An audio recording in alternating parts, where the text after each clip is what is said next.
사순절 세 번째 주일, 하나님께서 우리에게 주신 성경 본문 말씀은 이사야 53장 7절에서 9절까지의 말씀입니다. 제가 이 말씀을 봉독할 때 이 시간 살아계신 우리 하나님의 귀한 음성을 직접 들으실 수 있기를 소망합니다. 그가 곤욕을 당하여 괴로울 때에도 그의 입을 열지 아니하였으며 마치 도수장으로 끌려가는 어린 양과 털 깎는 자 앞에서 잠잠한 양같이 그의 입을 열지 아니하였도다. 그는 곤욕과 신문을 당하고 끌려갔으나 그 세대 중에 누가 생각하기를 그가 살아있는 자들의 땅에서 끊어짐은 마땅히 형벌받을 내 백성의 고물 때문이라 하였으니 그는 강포를 행하지 아니하였고 그의 입에 거짓이 없었으나 그의 무덤이 악인들과 함께 있었으며 그가 죽은 후에 부자와 함께 있었도다. 아멘. 이 본문 말씀 가지고 그의 입을 열지 아니하였도다 라는 제목으로 피차 은혜를 나누고자 합니다. 사랑하는 성도 여러분, 우리는 순환의 장이라고 하는 이사야 53장을 계속 보고 있습니다. 여호와 종의 순환의 장이지기도 하죠. 이사야 53장 1절에서 3절, 4절에서 6절, 그리고 오늘 7절에서 9절을 이렇게 나누어서 보는 것입니다. 배척받은 메시아와 대속의 순환을 그리고 고난을 당하신 메시아, 그리고 배척받은 고난의 종의 태도에 관해서 오늘 보고자 하는 것입니다. 곤욕과 괴로움을 당하는 그 상황 가운데서도 입을 열지 않고 침묵으로 일관한 예수님의 모습을 보게 되는 것입니다. 메시아의 놀라운 인내와 하나님의 말씀을 따르는 종의 태도에 관해서 우리는 보고자 하는 것입니다. 이 사순절 세 번째 주간의 말입니다. 예수님의 침묵은, 이 메시아의 침묵은 곧바로 무엇과 연결되어 있느냐면 하나님으로부터 받은 사명, 하나님께서 주신, 여호와께서 주신 사명과 연결되어 있다고 하는 것이지요. 그렇기 때문에 이 메시아로서 침묵해야만 하는 그런 상황을 우리는 눈여겨볼 수밖에 없는 것이지요. 무슨 말씀인가 하면 이 말씀을 통해서 우리는 도수장으로 끌려가는 양같이 양털을 깎는 자 앞에서 잠잠한 양처럼 그런 입을 열지 아니하였다라고 하는 이 본문 가운데서 오늘 우리에게 침묵하라, 순종하라, 이 말이 주는 중압감, 이 말씀이 오늘 우리에게 와닿는 계기, 그것이 왜 발생하는가 생각해 보십시오. 우리의 침묵은 우리에게 강요하는, 강요받은 또는 강요당하는 침묵은 결코 그 어떤 대속의 순환을 의미하는 것이 아니라는 것입니다. 그것은 대속적인 개념이 아니라 누군가의 유익을 위해서 누군가의 침묵을 강요하고 그 입술에 머금은 저항의 단어들을 빼앗아버리는 그런 개념이 아니라고 하는 것이지요. 그러므로 예수 그리스도의 메시아의 인내와 따름이 오늘 우리들에게 보여주고자 하는, 우리들의 삶의 자리에서 우리를 통해서 하나님께서 보여주고자 하는 하나님의 의지는 무엇이냐면, 먼저 죄 없음을 선포하고 있는 것입니다. 죄가 있는 자가 저항하지 않는 것은, 저항하지 못하는 것은, 침묵하는 것은 당연한 것 아니겠습니까? 그런데 죄가 없으신 분이 흠도 점도 하나님께서 인간의 몸을 입고 이 땅으로 오신 예수 그리스도가 당하는 고난 가운데서 우리가 알고 있는 예수님의 놀라운 침묵을 기억해 보십시오.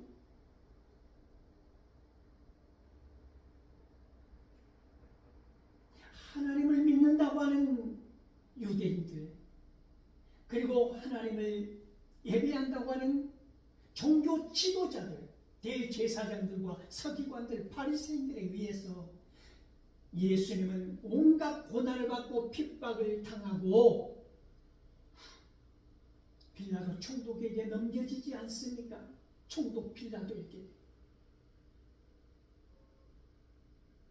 십자가를 지고 죽음의 언덕을 올라가면서 뺨을 맞으면서 주먹으로 침을 맞으면서 갈대로 머리를 때리는 수모를 당하면서 예수님이 그것을 저항할 수 없는 힘이 없음으로 말미암아 당하는 고통과 수난이 아니라고 하는 것입니다.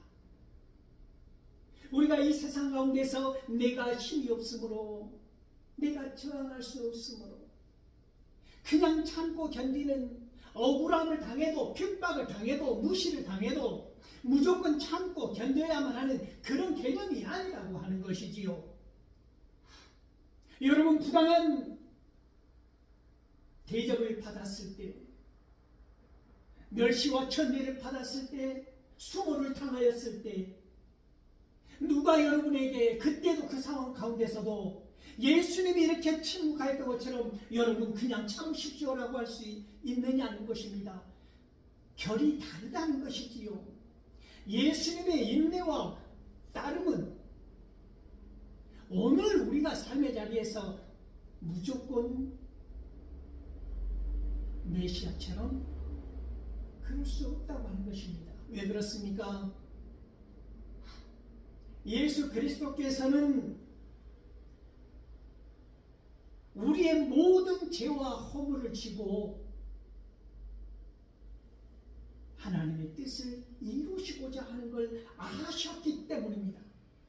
하나님과 예수님은 단 한 번도 분리된 적이 없었기 때문에 이것이 예수님께서 가야 할 길이고 져야 할 십자가이고, 그러므로 말미암아 하나님께서 사랑하는 모든 사람들을 구원하여 낼 수 있는 유일한 방법인 것을 아셨기 때문에, 그렇다고 하여서 예수님께서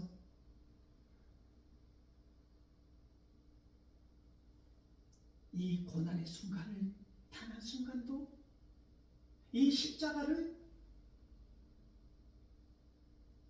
벗고자 하신 때는 없었을까요? 마가복음 14장 36절에 보면 예수님의 간절한 인간적인 기도가 나옵니다. 너무나 힘들고 고통스러운 예수님께서 이 잔을 내게서 옮겨달라고 하나님께 기도하는 것입니다. 얼마나 그 고통이 크고 두려움이 엄습했으며, 그러게 곧바로 인간의 몸을 입고 이 땅에 내려오신 성육신하신 예수님께서는 그러한 고통을 하나님께 아리면서, 그러나 나의 뜻대로 마옵시고 아버지의 뜻대로 하옵소서, 이 중요한 기도를 하셨다라고 하는 것입니다. 어떠한 잘못도 없으신 예수님이야말로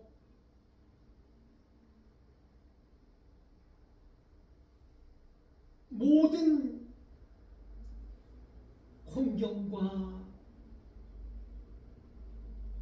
어려움 가운데서, 고난, 괴로움 가운데서 힘이 없어서, 그것을 물리칠 능력이 없어서, 그것을 거부할 명분이 없어서 당한 고난이 아니라고 하는 것입니다.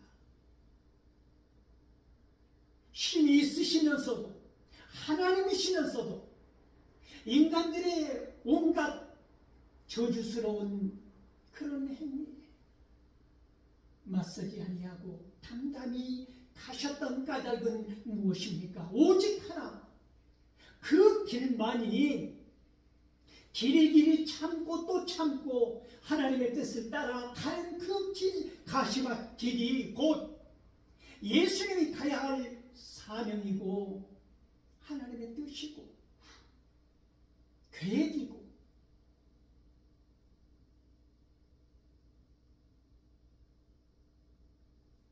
이 세상의 모든 죄인들, 죄 가운데 있는 인생들을 구원할 수 있는 유일한 길임을 아셨기 때문에 그 고난의 길을, 계속적 순환의 길을 가셨다라고 하는 것입니다. 여러분이 삶의 자리에서 우리의 인내가, 우리의 따름이 부당한 권력의 어용과 남용으로 말미암아 핍박받는 상황 가운데서 나의 모든 것을 빼앗기는 그런 상황 가운데서 묵묵히 침묵하고 참고 견디라고 누가 말할 수 있느냐고 하는 것입니다. 왜 그렇습니까? 우리는 예수님처럼 우리의 고난을 통해서 인류를 구원하는 대속의 순환이 아니라고 하는 것입니다. 악한 세력들이 선한 여러분의 마음을 빼앗고, 여러분의 재산을 빼앗고, 여러분의 의지를 빼앗고, 여러분의 시간을 빼앗고, 여러분의 물질을 빼앗고, 열정을 빼앗아갈 때 저항하십시오. 역설적으로 어떻게 저항할까요? 더욱 십자가를 주십시오. 더욱 찬양하십시오. 더욱 애경 차례로 나아가십시오.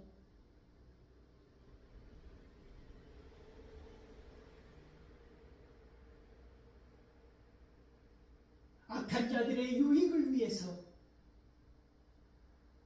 여러분들의 가치가 뜻없이 소멸되는 것을 허락하지 마십시오. 그것은 탐욕이 아닙니다. 그것은 욕심이 아닙니다. 그것은 여러분의 야망이 아닙니다. 이 세상에서 여러분이 지켜야 할 선입니다. 악에 둔감한다면, 악에 맞서지 않는다면, 악에 굴종한다면, 악에 굴복하고 만다면, 여러분은 겸손한 자가 아닙니다. 비굴한 자인 것입니다. 저항해야 할 때는 저항하지 아니하고, 침묵해야만 할 때는 침묵하지 아니하고, 저항해야 할 때 숨는 사람들, 말해야 할 때 침묵을 지키는 사람들. 이 시대의 문제는 이러한 것 아닙니까? 정의를 드러내야 할 때 어둠 가운데로 스며들어가는 사람들.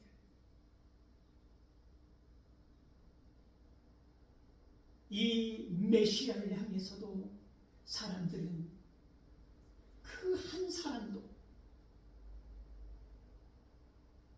이 곤혹한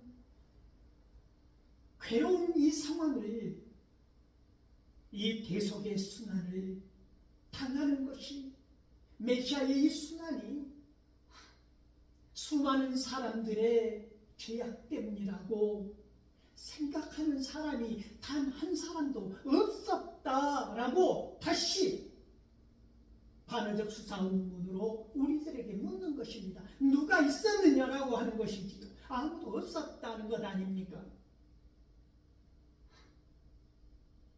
메시아가 어떻게 십자가를, 대속의 순환을 겪었기에요. 그가 찔림은 우리의 허물 때문이요, 그가 상함은 우리의 죄악 때문이라. 그가 징계를 받음으로 우리가 평안을 누리고, 그가 채찍에 맞음으로 우리가 나음을 입었도다라고 하는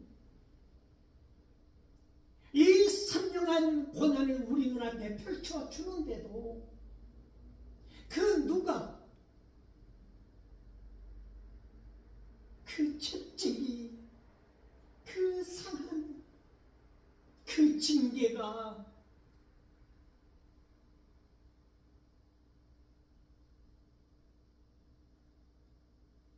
우리의 허물 때문이고 죄악 때문이고, 우리를 평화를, 하나님과의 우리의 관계가 평화의 관계를 위한 희생이라고 하는 것을 우리의 온갖 육체적인 질병뿐만이 아니라 영혼의 질병까지 낫게 하는 대속의 순환이었다고 생각하는 사람이 단 한 사람도 없었다라고 하는 것을 다시 한번 오늘 본문은 우리들에게 선명하게 보여주고 있다고 하는 것입니다.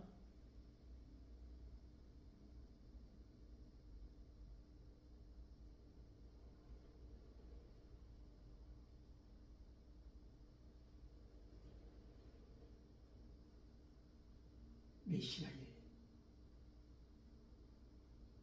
이 죽음을 생각해 보십시오.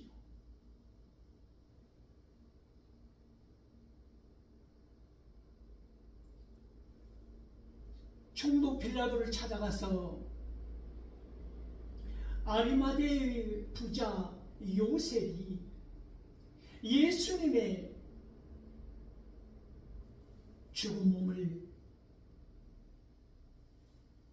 모시고 가고자 하지 않았습니까? 달라고 요구한 것입니다. 그러자 총독 빌라도가 놀랍게도 그 요청을 들어주었다는 것이지요.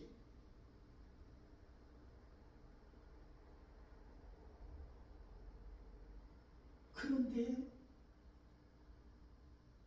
이 아리마대 요셉은 그냥 평범한, 보통 그냥 예수님만 아는 그런 사람이 아니고, 성경에 보면 아리마대 요셉은 그 또한 예수님의 제자였다고 하는 것입니다. 여러분 생각해 보십시오. 그 상황 가운데서 온갖 순환과 냉대와 모멸과 멸시와 천대를 받고 십자가에 달려 가장 저주스러운 죽음이라고 하는 십자가, 그 나무 십자가에 달려 죽은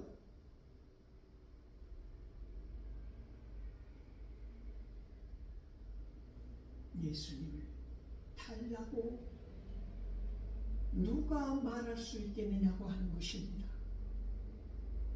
모두가 벌벌벌 떨고 두려움에 공포에 질려서 기죽은 듯이 제자들 또한 마찬가지 뿔뿔이 흩어져 있지 않았습니까? 그 상황 가운데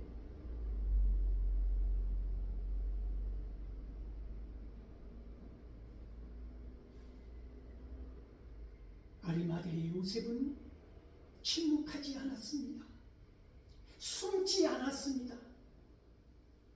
아리마대 요셉이 총독 빌라도를 향해서 걸어간 그 길이 곧 예수님께서 십자가를 지고 걸어간 길이라고 하는 것입니다. 나에게 예수님의 신체를 달라고 간구한 아리마대 요셉의 그 마음이 곧바로 죽음과 고난 가운데서 묵묵히 그 길을 걸어갔던 예수님과 같다고 하는 것입니다. 그것이 예수님의 침묵이라고 하는 것입니다. 여러분, 우리가 이 세상을 살아가면서 무조건 순종이라고 하는 말도 안 되는 주문에 요구에 따라서 하는 것이 순종이 아니고 하나님의 법과 이것이 하나님의 영광을 가리는 것이라면 저항하고 거부하는 것이 순종이라고 하는 것입니다. 여러분, 순종이라는 말을 착각하지 마십시오.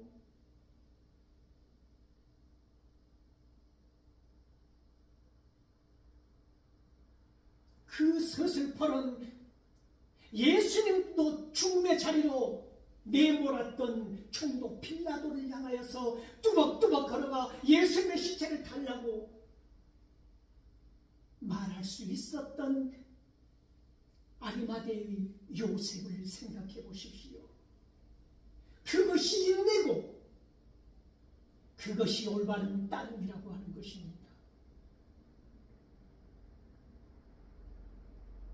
그것이 진정한 인내라고 하는 것이지.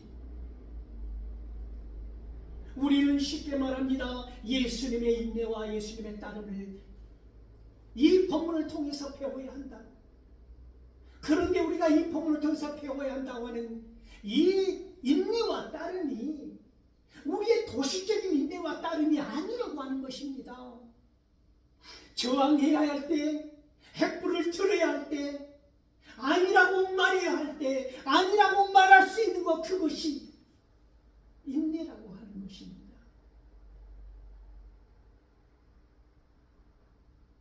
총독 빌라도가 명령합니다. 예수님의 시체를 아리마대 요셉에게 내어주라고 말입니다.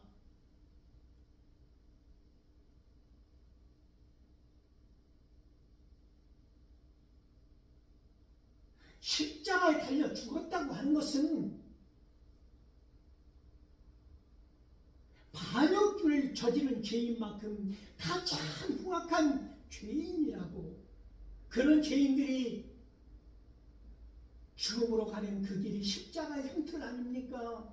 저주받은 죽음이라고 하는 것 아닙니까? 그래서 본보기로 십자가에 달려 죽은 죄인들은 놔두는 것입니다.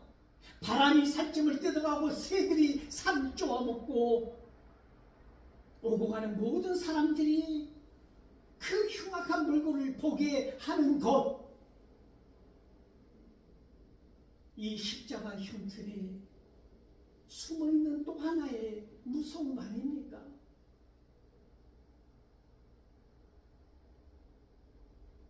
그런데 아리마대 요셉은 저항한 것입니다. 이분은 십자가에 달려있을 사람이 아니다. 내가 이분을 모실 것이다. 나에게 예수의 시체를 달라. 죽을 수도 있는 그런 상황 아닙니까?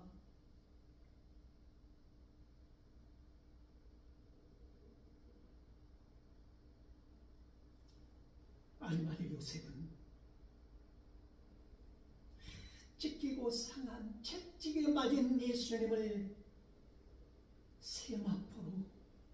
세마포로 곱게 싸서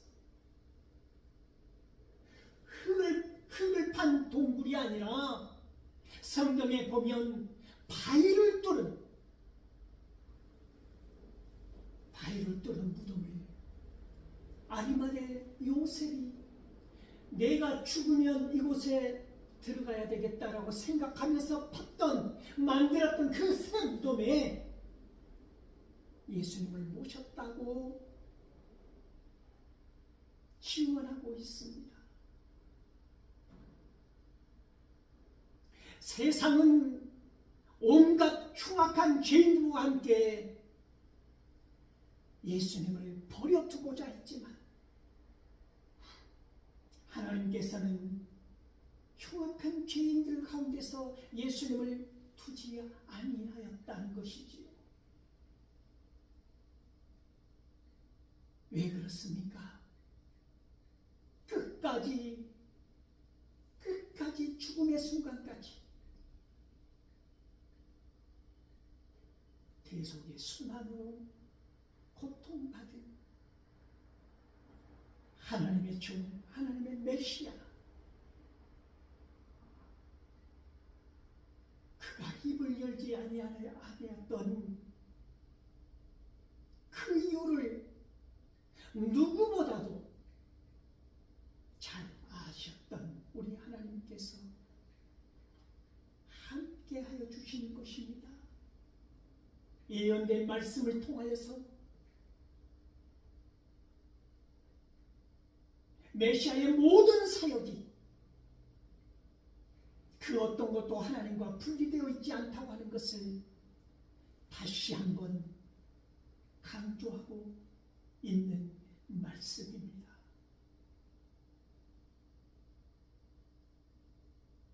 여러분이 세상을 살아가면서 저항하십시오. 그러나 그 저항이 예수님의 침묵과 다 있기를 소망합니다.